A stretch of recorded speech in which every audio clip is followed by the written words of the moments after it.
Matapos ang pag-appear ng Order member na si Kanaguri, ay ngayon na i-review na natin ang Chapter 61 and 62 ng Sakamoto Days, ay sa wakas masasaksihan na natin ang kasunod na eksena matapos ang ginawang atake ni Kanaguri na nagpasabog sa eroplano, na kung saan ay sa episode din na ito ay matutunghayan din natin ang mas tumitindi pang JCC test. Kaya naman, this is Mr. Megan at huwag na natin tagalin pa, let's go! Nagsimula eksena dito sa JCC test takers na nasa ere habang si Kanaguri ay sumisigaw na sabing makinig kayo mga assassins, isa itong pelikula. May kita naman itong ating mga bida na papabagsak na habang itong head test administrator na si Usame ay nakaparachute na sabing ano na ngayon, ang lahat ay patay na. Sino ba raw ang responsable nito? Siya ba raw? Nasabi naman itong isang test admin din na sinasalba ang flight attendant na test admin na sabing kaya nga ay hindi raw talaga siya sang-ayon noon sa pag-hire sa weirdong yon na si Kanaguri. Nasabi naman ni Usame na so kasalanan ko pa ito. Ayon naman itong isa na good thing ay may parachute daw sila ng mga admin. Sabi naman ni Usame na iniisip niya ngayon kung magkakaroon ba raw talaga siya ng problema nito dahil sa test ngayon ay sinagawa nila, na may sasalo ba raw ngayon sa kanila dito sa paparating na problemang maaring makakaharap niya. Sabi naman itong isang babae na wag daw mabahala itong si Mr. Usame kasi may idea raw siya. Natawagin na lang daw nilang part 2 ng kanilang test itong nangyaring pagsabog ng eroplano mga kaibigan. Nasabi naman ni Usame na Miss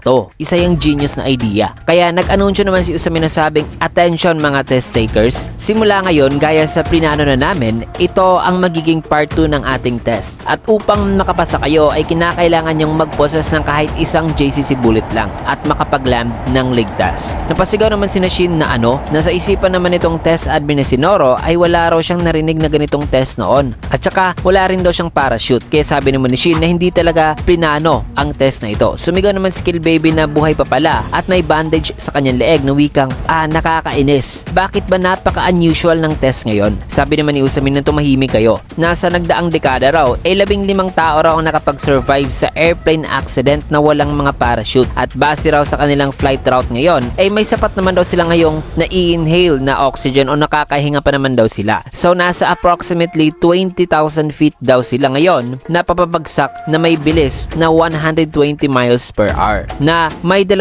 minuto na lang daw silang natitira bago sila tuluyang makapagland sa lupa at babagsak. Nasabi naman itong isa na ang mga tao ay susubok na pupunta raw sa may tubig pero may mababang compressibility raw ito, na mula raw sa altitude ngayon nila ay ang pagtama raw sa tubig ay parang pagtama na rin daw sa isang concrete. May kita naman na umiiyak na ngayon si Mafio na sabing mamamatay na raw siya. Pagalit namang sabi ni Shin na tigilan mo yung pag-iyak-iyak mo. Maya-maya pa napansin naman ni Sakamoto si Kanaguri na binibidyohan sila ngayon mga kaibigan na nasa kanilang itaas. Nasabing maganda, isang life and death situation raw, na isang extreme daw talagang realism ang kanyang footage ngayon. At ang kanila raw bida ay bigla ang may nakaharap daw na isang calamity. Papaano raw kaya nila malalagpasan ang crisis na ito? Na ganyan raw magaling. Kaya habang sumisigaw si Kanaguri ay huminga naman ng malalim si Sakamoto dahilan na napapunta niya sa itaas ng kanyang sarili at nagawa niyang masipa si Kanaguri na na-black naman ito, na maya-maya pa ay bumawi naman ng sipat si Kanaguri na nagpatalsik naman kay Sakamoto. Pero nagawa naman ni Sakamoto makuha ang 3 JCC bullets nito, in which ay napasabi naman si Kanaguri na well,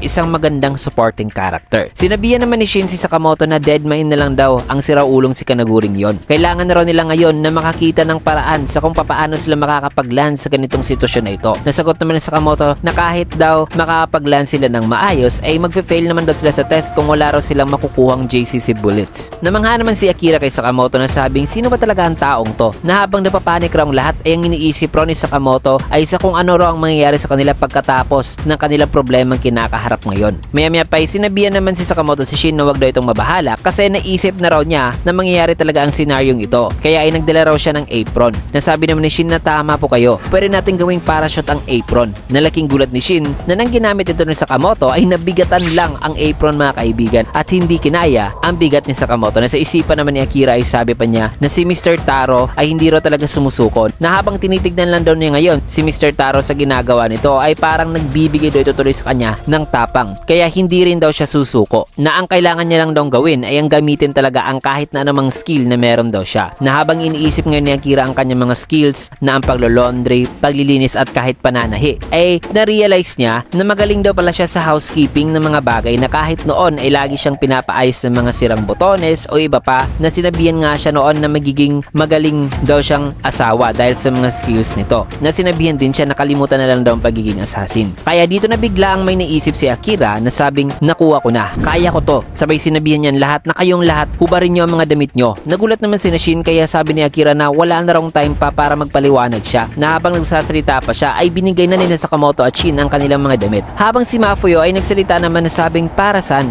Giniginaw ako eh. Pagalit namang sabi ni Akira na bilisan mo, hubarin mo na yan. Kaya itong si Kill Baby hinubad talaga ang lahat ng kanyang damit mga kaibigan, kaya sabi naman ni Akira na sobra naman yan. At saka, sino ka ba? Maya-maya pa'y nagsalita naman si Akira na medyo magaling daw siya pagdating sa pagtahi. Kaya dito na tinahi ni Akira mga kaibigan ang mga damit na kung saan ay dinikit-dikit niya mga damit, bagay na kinagulat nilang lahat. Kaya matapos ang ginawang yan ni Akira ay kumapit na sila sa magkabilang dulo mga kaibigan o sa edges ng damit na nagpabagal sa kanilang pagbagsak ngayon. Nasabi naman ni Shin na pinapabagal nito ang bilis, pero kaya sabi naman ni Akira na basta kumapit lang kayo sa dulo. Maya-maya pa'y may kita na may dagat na at dito na sila papabagsak, kaya ay dapat na ang kanilang mga paaraw ay ang maunang makakapagland dito, na kung saan ay matapos niyan ay tuluyan na nga silang bumagsak sa dagat. Nasabi naman ni Akira na yes, buhay pa ako. Pero ano na ngayon, kasi hindi raw pala siya marunong lumangoy, na ang lahat daw pala ng kanyang effort ay na nang iniisip na ni Akira na parang mamamatay na siya mga kaibigan kasi hindi siya marunong lumangoy, ay bigla namang may kumuha sa kanya at yan ay si Sakamoto. At may kita na buhay silang lahat na akala daw ni Shin na mamamatay sila, habang si Mafuyo ay nagrereklamo kasi puno na raw ng tubig ang kanyang sapatos. Si Kill Baby naman ay gusto na lang na umuwi. Sinabihan naman ni Mafuyo si Shin na patayin daw nila ang director na yon. Sagot naman ni Shin na hindi na raw siya manonood pa ng mga pelikula na gawa raw ni Kanaguri. Maya-maya pa may kita naman ang isang bala ng JCC Bullet na sinabihan naman ni Shin si Akira na kunin mo na yan. Di naman sana kukunin ni Akira ang bala mga kaibigan, kaya sinabihan siya ni Sakamoto na this time ay deserve naman daw ni Akira ang balang yan. Ngumiti naman si Akira na sabing opo, na ngayon ay makakapasa na raw siya sa part 2 nitong exam. May isang bala rin si Mafuyo na sabi naman ni Kill Baby na wala raw siyang bala pero masaya raw siya na buhay pa siya. Maya-maya pa napansin naman ni Shin na may inoobserbahan dito sa Sakamoto na sa kanyang isipan ay sabi niya na ang pagkakatahe, itong napakagaling daw na pagkakatahe, na sa ganoong sitwasyon raw ay nakuha pa raw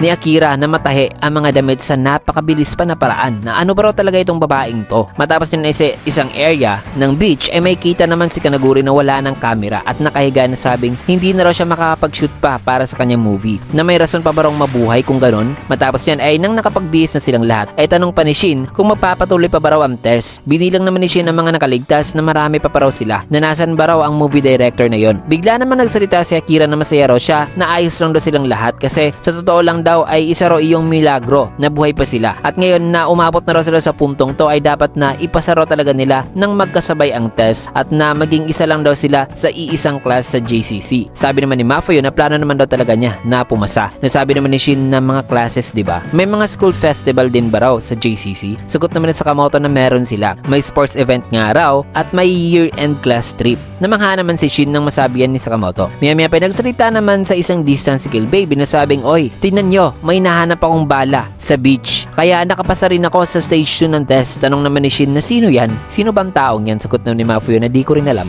Kaya pagalit namang sabi ni Kill Baby na, hoy, magkasabay pa nga tayo sa parachute kanina eh. Samantalang dito naman sa mga test admins ay sabi naman ni Usame na masama raw ito, masyado rong marami ang namatay. Nasabi naman ni Ato na oo, pero in most years daw ay 2 o 3 lang daw ang nakakapasa sa transfer test kagaya nito. Sabi naman nitong isa na para raw sa susunod na test ay baka pwede raw silang gumawa ng test na kung saan ay konti lang daw ang pwedeng mamatay. Maya-maya pa sinabihan naman si Usame ng flight attendant na admin na ang iba ay paparating na raw dito. Kaya sabi naman ni Usame na ganun ba? Maganda yan. Sige, mag-proceed na tayo sa next stage ng test. Kaya sinabihan na ni Usame ang test takers na sabing attention sa inyong lahat. Maraming salamat sa paghintay. Bago natin simulan ng final stage ng test ay gusto ko muna kayong ipakilala sa mga additional daw na mga sasali sa test na ito. Nagtaka naman sila dito nang maya-maya pa may dumating naman na kung saan ay bumaba itong babae na sabing, oy, ramdam na ramdam raw niya ang tension dito. Plus, nakakatakot ang tignan ng mga test takers na sabi naman itong isang lalaki na tumahimik daw itong babae. Di naman nagsalita ang isa pa na bumaba. Kaya paniwanag naman ni Usame na itong tatlong to ay sasali raw para sa final round ng testing. Sila raw ang special recommendation group na sina Kaji, Turamaru at Shinaya. Napakilala naman dito si Turamaru na naninervyos raw siya pero ikinagagalak raw niyang makilala silang lahat. Tanong naman ni Shin na special recommendation in which ay nagreklamo naman si Kill Baby na sabing, teka, nagbibiro ba kayo? Muntik na kaming mamatay para umabot lang sa puntong to, tas sa tingin nyo ay basta-basta na lang kayong darating dito at sasali sa amin? Na hindi ba raw sila nahihiya na magpakita pa rito, dala-dala pa ang keychain na yan na nasa bag ni Toramaru mga kaibigan. Mga salitang nagpainis naman kay Toramaru dahilan na sa isang iglap ay napin down ni Toramaru si Kill Baby at tinutukan ng kanyang napakalaking rifle. Nasabing ang ingay naman daw ng bunganga nito. Kalmahan lang daw nila.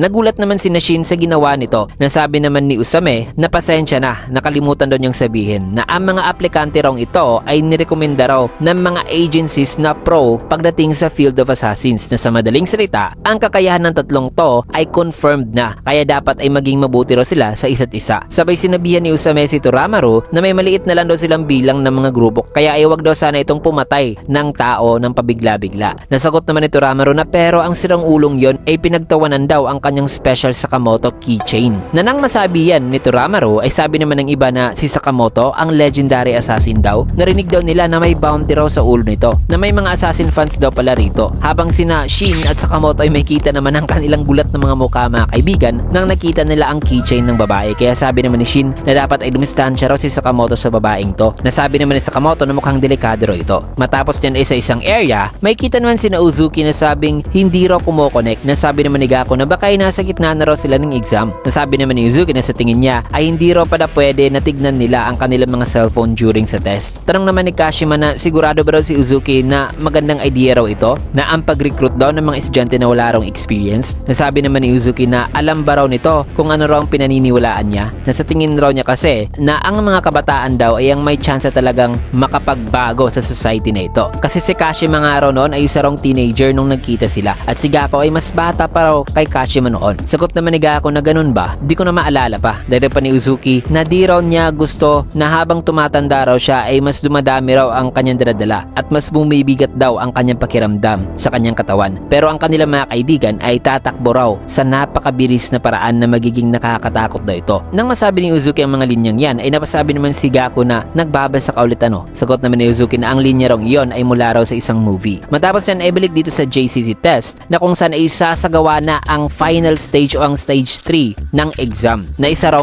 team battle. Sabay nag-instruct na sila na buksan daw ang kanilang JCC bullet, na sa kanilang pagbukas ay may kita ang isang cloth band na isang tela na may kulay at ganun din na nakuha ng lahat. Pero kulay pula ang kay Akira, ang ilan naman ay kulay yellow at may kulay asul din. Sabi naman ni Usame na ngayon ay mag-i-instruct na raw siya sa kung saan daw i-attach ang bands na yan. Na matapos yan ay inilagay na nila ang bands sa kanilang likod mga kaibigan. Napaliwanag naman ni Usame na ang inyong mga team ay sasabak sa larong tail tag. Tanong naman nila na ano ang tail tag, in which ay sabi naman ni Usame na ang tail tag ay sarong laro na kung saan ay ang mga players ay mag-a-attempt daw sa pagkuha sa tails ng iba, na ang laro ay nagre-require daw talaga ng iba't ibang skills gaya na lang ng athleticism, intelligence, teamwork at iba pa. Isang innovative daw na klase ng sport ang larong to. Nasa isipan naman ni Shin na parang isang lumang laro raw na catch the tail. Dadag pa ni Usame na ang mga players ay i-divide daw sa 7 teams at ang 7 teams ay may iba't ibang kulay ng tails. May 2 oras daw sila rito at ang test ay magte-take place daw within sa 10 kilometrong radius daw sa kagubatang ito, na kung mananakaw daw ng katunggaling team ang tail ng opposite team ay considered na raw ang taong yan na patay na, at ang kahit di sino na mamamatay ay mag-fail daw talaga sa exam. Nagsalita naman itong isa na ganun ba? So nakadesign daw ang laro na ito na parang childish game, pero isa raw pala itong training tool para sa team survival pagdating daw sa professional assignments na ang band daw na nasa may bandang bewang nila o ng isang player ay nagre-require daw sa player na protektahan tuloy ang kanilang lumbar spine, which is ang key area naman raw sa pagkilos ng isang tao. At dito raw nag-originate ang movements. So ang test daw na ito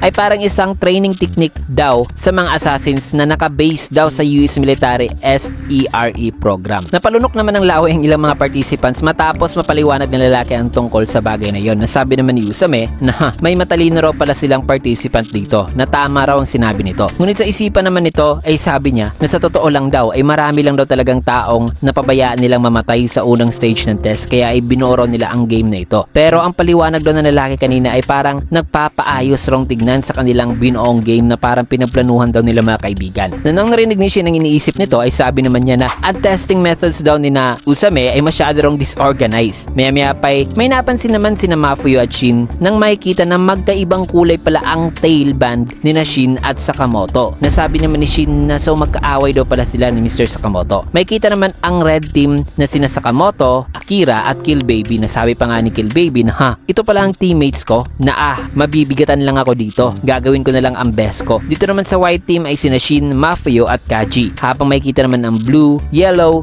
green, orange, and purple teams. Matapos yan ay sabi naman ni Usame na nakalimutan ko palang ma-mention sa inyo na pwede raw palang gumamit ang mga participants ng kahit na anumang weapons sa anumang gusto nila. Na kailangan doon nilang makascore ng mga tails hanggat sa kaya nila within sa limited time na ibinigay sa kanila. Sabay sabi niya narito na ready, set, go. At may kita na nagsikilos na nga ng napakabilis ang lahat ng mga test takers matapos sinabi ni Usame na go. So finally ay nasa final stage na sila mga kaibigan, subalit ang di nila alam ay may nakaplanted pala nakasamahan sina Uzuki rito mga kaibigan base sa kanilang conversation kanina. Kaya naman sa susunod na chapter ay isang purong bakbakan at matitinding eksena talaga na may twist ang ating matutungayan. So dito mo natin tatapusin ang video sa last panel na ito. Kaya na may tutok lang kayo mga kaibigan, at kung nagustuhan nyo yung video, can get a like, comment, follow, subscribe na rin for more videos like this. Maraming salamat and see you guys again on my next video.